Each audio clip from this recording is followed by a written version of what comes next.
Hello, இன்றைக்கி வந்து Cola உருண்டை குழம்பு எப்படி பண்ணுறதுன்னு பார்க்கலாமா. ஃபஸ்ட்டு வந்து மிக்சர் ஜாரில் வரமிளகா, பச்சை மிளகா, இஞ்சி, பூண்டு, அதுக்கப்புறம் சின்ன வெங்காயம் இதெல்லாம் பல்ஸ் மோடில் ஒரு தடவை அரைச்சி எடுத்துக்கலாம். இது கூட வந்து கொஞ்சம் கசகசா, அதுக்கப்புறம் சோம்பு இது ரெண்டும் சேர்த்துக்கோங்க. அதுக்கப்புறமா துருவின தேங்காய் சேர்த்துக்கலாம். நல்லா 2 கைப்பிடி தேங்காய் சேர்த்துக்கோங்க. இன்றைக்கி வந்து 1/4 கிலோ அளவுக்கு கொத்துக்கறி எடுத்திருக்கேன்.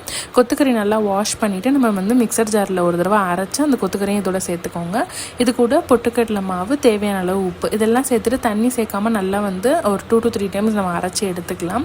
அரைச்ச அந்த கொத்துக்கறியோட மஞ்சள் தூள், நல்லெண்ணெய், கருவேப்பிலை இதெல்லாம் சேர்த்து நல்லா பெசறிட்டு ஒரு 5 to 10 மினிட்ஸ் நல்லா அது ஊறட்டும், அப்படியே விட்டுருங்க.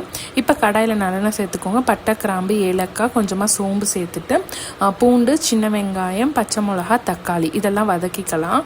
நல்லா வதங்கினதுக்கப்புறமா குழம்பு மிளகாத்தூள், மஞ்சத்தூள் சேர்த்துக்கோங்க. குழம்பு மிளகாய்த்தூள் இல்லைன்னா வெறும் மிளகாத்தூளும் தனியாத்தூளும் நம்ம சேர்த்துக்கலாம். இது வந்து ஒரு 2 to 3 மினிட்ஸ் கிளறிட்டு புளி தண்ணி நல்லா எலுமிச்ச அளவுக்கு புளி கரைச்சி அந்த புளி தண்ணி சேர்த்துக்கோங்க. மிக்ஸி ஜார் கழுவி அந்த தண்ணியை இதோட சேர்த்துட்டு இது நல்லா வந்து ஒரு கொதி வரட்டும். இது கொதி வரும்போது நம்ம வந்து இது கூட தேங்காய் பால் இல்லைன்னா தேங்காய் அரைச்ச விழுது சேர்த்துக்கலாம். இன்றைக்கி நான் தேங்காய் பால் சேர்த்துருக்கேன். அப்புறம் அது எண்ணெய் பிரிஞ்சு வந்ததுக்கப்புறமா நம்ம கோலா உருண்டை இதோட சேர்த்துக்கணும். ஒரு 10 to 12 மினிட்ஸ் நல்லா வந்து இதை மூடி போட்டு மீடியம் ஃப்ளேமில் குக் பண்ணால் இந்த மாதிரி உருண்டை மேலே வந்து மிதந்து வரும். அப்போ நல்லா அது குக் ஆயிடுச்சுன்னு அர்த்தம். இப்போ வந்து கருவேப்பிலை சேர்த்து இறக்கிடலாம். சூப்பரான கோலா உருண்டை குழம்பு ரெடி. நிச்சயம் ட்ரை பண்ணிட்டு ஃபீட்பேக் எப்படி இருந்துச்சுன்னு சொல்லுங்கள். Thank you, by.